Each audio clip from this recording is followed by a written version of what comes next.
Eropa, Amerika dan Australia bagian dari bangsa Romawi. Allah Ta'ala berfirman, Alif Lam Mim. Bangsa Romawi telah dikalahkan di negeri yang terdekat, dan setelah dikalahkan tersebut, mereka kelak akan baik mengalahkan Persia. Ar-Rum 30:1-3. Istilah bangsa Romawi dalam ayat di atas merujuk kepada Imperium Romawi Timur atau Imperium Bizantium yang berpusat di kota Konstantinopel. Pengertian bangsa Romawi atau Ar-Rum dalam ayat Al-Quran tersebut dan hadits-hadits syahih merujuk kepada bangsa Eropa yang beragama Kristen dan menyekutukan Allah dengan Nabi Isa, alias menganut ajaran Trinitas. Lawan perang bangsa Romawi, sebagaimana disebutkan secara tersirat dalam ayat di atas dan dibenarkan oleh fakta sejarah, adalah bangsa Persia yang beragama Majusi. Orang-orang Eropa, Amerika, dan Australia saat ini merupakan kelanjutan dari Imperium Romawi, baik secara politik ataupun kebudayaan. Karena itu, bangsa Prancis, Inggris, Jerman, ataupun selainnya yang hidup di daratan benua Eropa merupakan komponen-komponen pewaris Imperium Romawi dalam hal kebudayaan, politik, dan agama. Istilah bangsa Romawi atau Ar-Rum yang disebutkan di dalam hadits-hadits peristiwa akhir zaman dan kemunculan Imam Mahdi, menunjuk kepada bangsa-bangsa Eropa.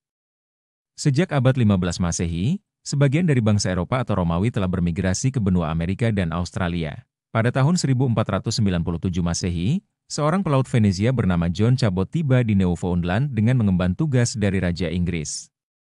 Pelayaran ini membuka jalan bagi para nelayan dari Eropa, terutama orang Portugis, segera berdatangan secara teratur ke benua baru yang kelak dikenal dengan nama Amerika itu. Hunian tetap Eropa pertama di benua Amerika adalah kota St. Augustine yang dibangun oleh pemimpin pasukan Spanyol, Pedro Menendez, di sepanjang Sungai Teluk, Gulf Stream. Pada tahun 1578 Masehi, Ratu Inggris Elizabeth memberi hak paten kepada Humphrey Gilbert untuk menjajah tanah yang masih dihuni bangsa barbar dan biadab di dunia baru yang belum dikuasai negeri Eropa lainnya.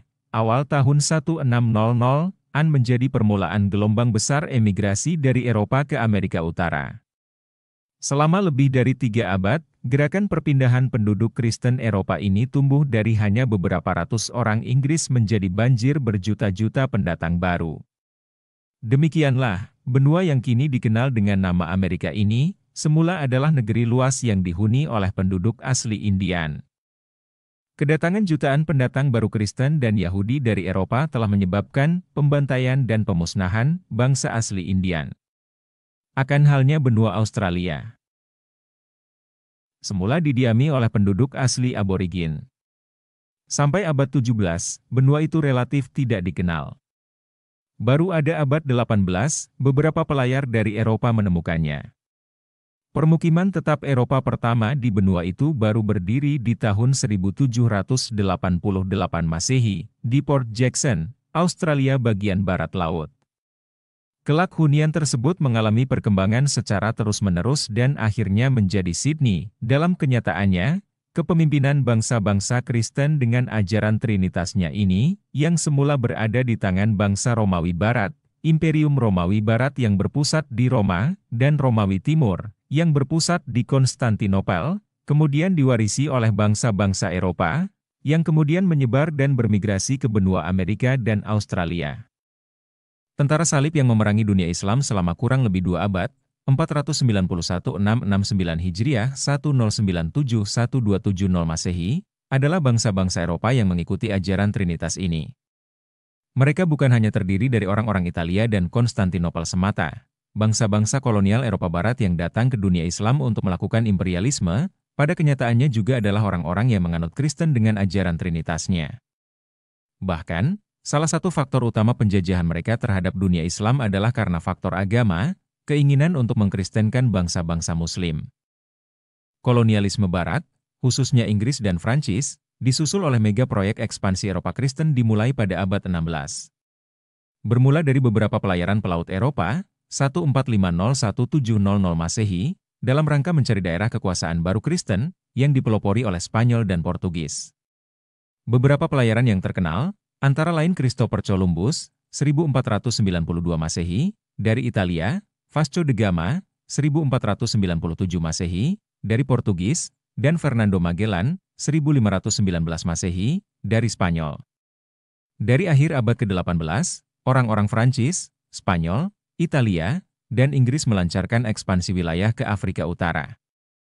Inggris juga melebarkan sayapnya ke Teluk Persia, Iran, Irak, untuk menjamin kelangsungan pangkalan-pangkalannya. Belanda menapakkan kakinya di Asia Tenggara dan Hindia Belanda, Indonesia. Rusia melebarkan kekuasaannya ke sebelah utara wilayah dunia Islam, yaitu kawasan Asia Tengah. Spanyol menguasai Filipina. Portugis menduduki Timor Timur. Bangsa-bangsa imperialis Kristen Eropa menjajah kawasan dunia Islam yang sangat luas, Afrika Utara, Timur Tengah, Asia Tengah, Asia Selatan, dan Asia Tenggara. Semboyan imperialisme negara-negara Kristen Eropa adalah glory, gospel, and gold. Tokoh-tokoh politik di Eropa, pasca Renaissance, meskipun tidak menyukai perilaku beberapa pemuka agama Kristen, akhirnya juga memerlukan agama untuk kepentingan mereka. Betapapun sekuler dan liberalnya seorang Napoleon Bonaparte. Pada 2 Desember 1804, ia menobatkan dirinya sebagai Kaisar Prancis, Emperor of the French, dalam sebuah acara kolosal di Katedral Notre Dame, Paris. Meskipun menolak usulan Paus agar Katolik ditetapkan sebagai agama resmi negara, Napoleon mengeluarkan De Concordat 1801, yang mengakui Katolik sebagai agama terbesar yang dianut oleh penduduk Prancis. Dengan itu, pemerintahan Napoleon bisa diterima oleh masyarakat Katolik. Dengan demikian bisa dipahami bahwa bangsa-bangsa dan negara-negara Eropa, Amerika dan Australia pada hari ini adalah anak cucu bangsa Romawi dan para pewaris Imperium Romawi Barat dan Imperium Romawi Timur, Bizantium, yang bersejarah itu.